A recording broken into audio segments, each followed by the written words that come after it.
Common question একটা বুঝো, একদম কমন।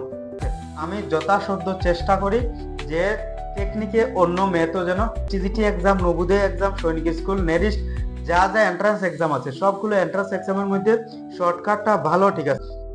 আমার একজন ক্লাস 10 এর স্টুডেন্ট কমেন্ট করে পাঠিয়েছো যে ট্রিগোনোমেট্রি চ্যাপ্টার এক্সপ্লেন করার জন্য 11, 12 এবং 10 এর ক্লাসও করা হবে।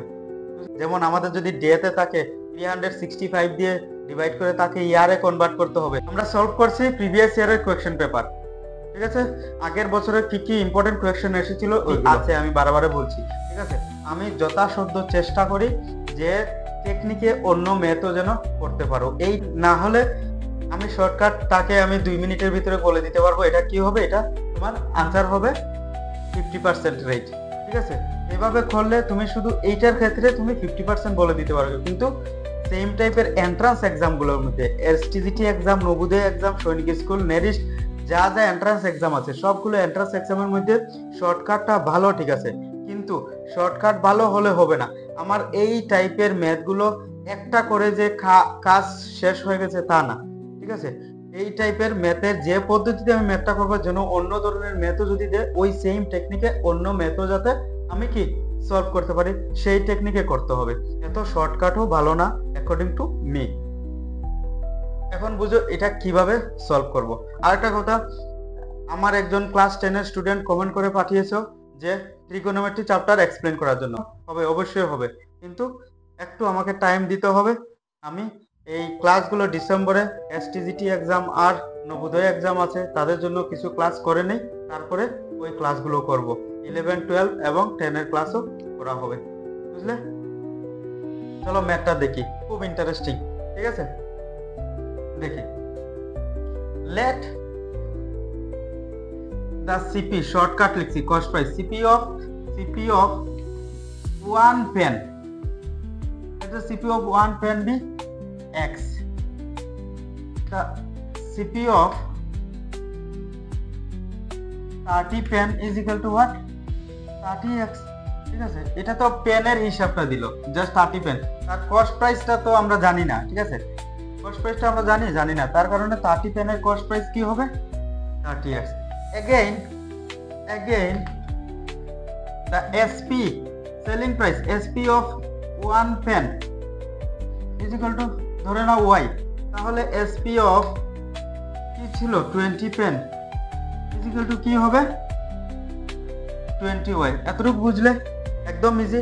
কোয়েকশন কি বলেছে, কস্ট প্রাইস আর সেলিং প্রাইস 20 পেন আর 30 পেনের কস্ট প্রাইস আর সেলিং প্রাইস কি হবে, ইকুয়াল হবে। তার কারণে আমরা লিখতে পারি therefore 30x is equal to 20y, তাদের দুটো প্রাইস ইকুয়াল হবে। এই দুটো প্রাইস থেকে আমরা y এর ভ্যালুটা বের করছি। y এর ভ্যালুটা কেন বের করছি একটু পরে বুঝবে, ঠিক আছে, একটু পরে ম্যাথের সাথে বুঝে যাবে। এই হলো গিয়ে তোমার কি, এই হলো গিয়ে y এর ভ্যালু, ক্লিয়ার। এখন নেক্সটে কি করব, নেক্সটে কি আরেকটা জিনিস সাথে সাথে করে নিই। প্রফিট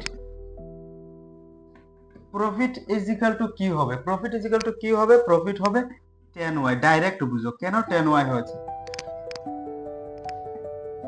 এই যে তার সাথে যদি আমি 10y মাল্টিপ্লাই করি, এটা হলো গিয়ে 20 পেনের প্রাইস, এটা কার প্রাইস, 20 পেনের প্রাইস, আরো 10টা পেনের প্রাইস যদি আমি প্লাস করি তাহলে কি হবে 30টা পেন প্রাইস। 20 পেনের কস্ট প্রাইস, সেলিং প্রাইস আর 30 পেনের কি কস্ট প্রাইস, ঠিক। আরো 10টা কলম কিন্তু আছে আমরা জানি, ঠিক আছে। ওই 10টা কলমটা কি, ওই 10টা কলম কিন্তু প্রফিট, ওই 10টা কলমটাকে আমরা কি প্রফিট হিসাবে 10y ধরে নিতে পারি। আলটিমেটলি প্রফিটটা কি 10y, বুঝলে তো, বোঝা গেল, ঠিক আছে। ওই 10yটা কি প্রফিট ছিল 10টা পেনের, তাহলে প্রফিট পার্সেন্টেজ রেটটা বের করার জন্য বলেছে। তাহলে profit percent is equal two কি, প্রফিট বাই সিপি ইনটু 100, এটা হলো গিয়ে ফর্মুলা, ঠিক, মনে রাখবেন। প্রফিট কি 10yটা বুঝেছো তো, 10y কিভাবে আসলো, ঠিক। 20 পেন আরো 10টা পেন যে তার কাছে থাকলো, ওই 10টা পেনের যে প্রাইসটা হবে ওই প্রাইসটা কি হবে, তার প্রফিট হবে, ঠিক। কমন সেন্সের ব্যাপার। তাহলে সিপি কি, সিপি হলো গিয়ে 30x, ঠিক, ইনটু 100, বুঝলে। ওয়াইয়ের জায়গায় একটু আগে যে আমরা ওয়াইয়ের ভ্যালুটা বের করলাম, কারণ সেম ভেরিয়েবল যদি না হয় তাহলে আমরা কাটাকুটি করতে পারবো না, তার জন্য আমরা ওয়াই ইজ ইকুয়াল টু এটা বের করলাম। এখন বুঝলে তো ওয়াইটা কেন বের করা হয়েছে?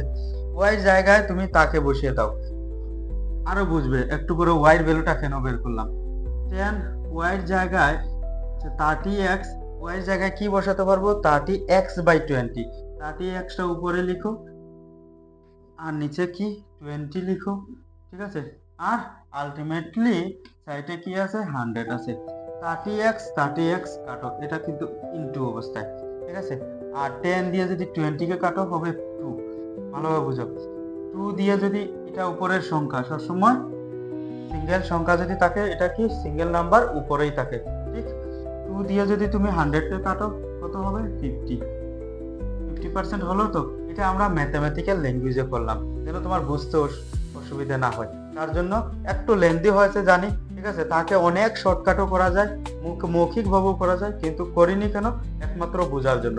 এই টাইপের যদি অন্য ধরনের ম্যাথও তোমাকে দেয় তাহলে করতে পারবে, সেম টেকনিকে তুমি করলে কোনো প্রবলেম হবে না, ঠিক বুঝেছো? The rate of simple interest is 4 whole 1/18% per Enam.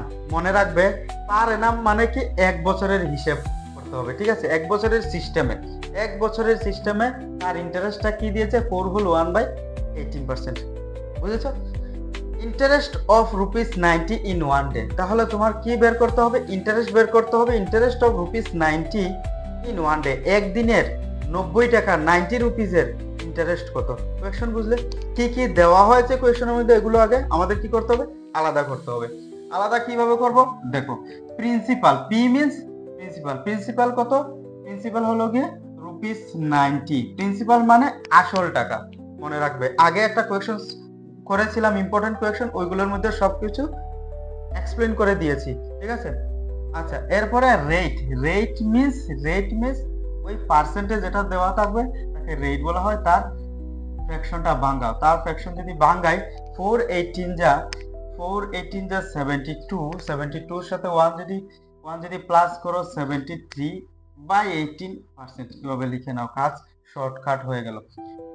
1 day, ডেতে কোনো সময় টাইম ইজ ইকুয়াল টু 1, ডেতে কোনো সময় হিসাব হয় না, যেহেতু পার এনাম বলেছে, তার জন্য তাকে আমাদের কি করতে হবে? বছরে কনভার্ট করতে হবে। বছরে যদি কনভার্ট করি 365 দিয়ে ডিভাইড করতে হবে। যদি মান্থ হতো 12 দিয়ে ডিভাইড করতে হবে। এখন যেহেতু দিয়েছে ডে, তাহলে কি করব? তাহলে আমরা 365 ডেজ ইজ ইকুয়াল টু 1 ইয়ার, আমরা সবাই জানি, ঠিক তো। এখন সবকিছু হয়ে গেছে, আমাদের কি দরকার? আমাদের দরকার হলো গিয়ে ইন্টারেস্ট বের করার জন্য বলেছে। তাহলে ইন্টারেস্টটা কি হবে? ইন্টারেস্টের ফর্মুলা আমাদের মনে রাখতে হবে, একদম সিম্পল ভাষা। যদি ফর্মুলা জানি না তাহলে করতেও একটু টাফ হয়ে যাবে, বুঝলে? ইন্টারেস্টের ফর্মুলা কি? P into R into T, simple question, ঠিক আছে। একদম সিম্পল একটা ফর্মুলা মনে রাখবে। পি মিন্স প্রিন্সিপাল, আর means rate, T means time, divided by 100। তাহলে পি কত পেলাম? পি পেলাম 90। আর কত? আর হলো গিয়ে 73/18টা নিচে লিখো, ঠিক আছে। এরপরে কি? এরপরে হলো গিয়ে 100 আছে, আর কি আছে? টি। টাইম কত? টাইম হলো গিয়ে 1/365, ঠিক হলো, বুঝলে? আচ্ছা, এখন কাটো। যদি কাটি 18 দিয়ে যদি আমি 90 কে কাটি, 518 যা 90, ঠিক আছে। 518 যা 90। 5 দিয়ে যদি আমি তাকে কাটি, 5 দিয়ে তাকে কাটতে পারি, 57 যা 35, 53 যা 15 হলো 73 কাটো, একদম সিম্পল। তাহলে আলটিমেটলি উপরে থাকলো 1 আর নিচে কত? 100। কি হলো? 0.001। কত সময় লাগলো? একদম ইজি তো, ইন্টারেস্টিং। কিছু বেসিক জিনিস আছে, মিস্টেক হয় সব থেকে বেশি, ঠিক আছে। এগুলো মনে রাখতে হবে। যেমন আমাদের যদি ডেতে থাকে 365 দিয়ে ডিভাইড করে তাকে ইয়ারে কনভার্ট করতে হবে। আমরা সলভ করছি প্রিভিয়াস ইয়ারের কোয়েশ্চেন পেপার, ঠিক আছে। আগের বছরে কি কি ইম্পর্টেন্ট কোয়েশ্চেন এসেছিল ওইগুলো। বর্তমানে আমরা পার্সেন্টেজ, প্রফিট লস এবং রেশিওর যে কোয়েশ্চেন গুলো এসেছিল ওইগুলো সলভ করছি, পরে বাকি চ্যাপ্টার গুলো সলভ করব। তারপরে বুকস থেকে যা ইম্পর্টেন্ট কোয়েশ্চেন হবে ওইগুলো আমরা ইম্পর্টেন্ট কোয়েশ্চন সলভ করব, ঠিক আছে? বুঝলে? চলো কোয়েশ্চন কি দেখি। By selling a product profit is 12 whole 1/2%, then ratio of cost price and selling price. মান একটা জিনিস বাই সেলিং এ প্রোডাক্ট, একটা জিনিস সেল করার পর 12 হোল 1/2% প্রফিট হয়েছে। তুমি সেল করার পর, বিক্রি করার পর কি হয়েছে? 12 হোল 1/2% প্রফিট হয়েছে। Then the cost price, ratio of cost price and selling price. না তো আমরা কস্ট প্রাইস জানি, না তো আমরা সেলিং প্রাইস জানি। কস্ট প্রাইস জানো, কস্ট প্রাইস মিন্স ক্রয় মূল্য, আর সেলিং প্রাইস কি? বিক্রয় মূল্য। মিন্স কত টাকা দিয়ে কিনেছিলে তাকে কস্ট প্রাইস বলা হয়, আর কত টাকা দিয়ে তুমি বিক্রি করেছো তাকে কি বলা হয়? তাকে বলা হয় সেলিং প্রাইস, ঠিক আছে? সিম্পল ম্যাথ, বেশি টাফ না, শর্ট ভাবে বুঝো। দেখো, by selling a product profit is, একটা প্রোডাক্ট বিক্রি করার পর কি হয়েছে? তার 12 হোল 1/2% কি হয়েছে? প্রফিট হয়েছে। তার মানে আমরা কি বলতে পারি? লেট দা সিপি, আমরা কস্ট প্রাইস কে শর্টলি সিপি লিখতে পারি, ঠিক তো? তো let the CP is equal to 100। আমাদের কিছু জানা নেই, আমরা কিছু জানি না, না তো কস্ট প্রাইস জানি, না তো সেলিং প্রাইস জানি। তার কারণে সিপি কে কি নিয়ে নিলাম? 100। সবসময় বেশিরভাগ ক্ষেত্রে আমরা সিপি কে কি নেই? 100 নেই। And SP is equal to 100 plus. এখন প্রশ্ন হলো গিয়ে 100ই কেন নিলাম? কারণ আমাদের পার্সেন্টেজ সিস্টেমে দিয়েছে, মানে 100টা থাকবে, মনে রাখবে। তো পার্সেন্টেজ সিস্টেমের মধ্যে সিপি যদি 100 হয়, এসপি কি হবে? 12 হোল 1/2% তার সাথে প্লাস হবে। কারণ এটা কি? এটা হলো গিয়ে 100 এর তুলনা করে প্রফিট হয়েছে। তাকে ভাঙাও, তাকে যদি আমরা ভাঙি 100 প্লাস মিক্সড ফ্র্যাকশন যদি ভাঙাও 12 টু যা 24, আর 1 এ যদি প্লাস করো 25, আর কত 2। তার এলসিএম যদি নাও, তার যদি এলসিএম নাও তাহলে নিচে কিছু নেই, মিন্স 1 আছে। 200 টু যা 200 প্লাস এই 25 ক্রস মাল্টিপ্লিকেশন হয়, ঠিক আছে? কোনাকুনি ডায়াগোনালি কি হয়? মাল্টিপ্লাই হয়। তাহলে 225 আর 2, এটা হলো গিয়া এসপি পেলাম। এটা কি হলো? SP, selling price.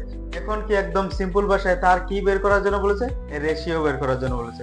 তাহলে therefore ratio is equal two, ratio বসাও। আমাদের সিপি কি ছিল? 100 ছিল, ইজ টু, আর এসপি কত? 225/2। তাকে রাফেও করতে পারো, ডাইরেক্টও করতে পারো। চলো রাফে করি, ডাইরেক্ট আনসার বসিয়ে দেবো, ঠিক আছে? রাফে যদি করো, দেখো একটা জিনিস এখানে সলভ করে নাও আগে। 100 ইন্টু 2 ইজ টু 225। আমরা 2টা যে ডিভাইড কন্ডিশনে ছিল লেফট সাইডে, এটা কি হয়ে গেছে? মাল্টিপ্লাই হয়ে গেছে। এখন রাফে করো, রাফে যদি করি 100 ইন্টু 2 ডিভাইডেড বাই 225, এরকম তো আমরা করতে পারি। 5 কমন নাও, 5 কমন নাও, আর না হলে 25ও ডাইরেক্ট কমন নিতে পারো, একটু তাড়াতাড়ি হবে। 25 যদি কমন নেই কত হবে? 25 কমন নিলে 4 25 যা 100, 8 25 যা 200, and 9 25 যা 225, আর 4 25 যা 100, এভাবে লিখতে পারি। তার মানে কি? ডাইরেক্ট হলো 4 2 যা 8, নিচে কত? 9। আলটিমেটলি আনসারটা কি? 8:9। ক্লিয়ার তো? বুঝলে তো? কোনো টাফ কিছু না, ঠিক আছে? এটা কিন্তু আমাদের ওই রেশিও চ্যাপ্টারে দিয়ে দিলাম, একসাথে করে নিলাম, ঠিক আছে? কমন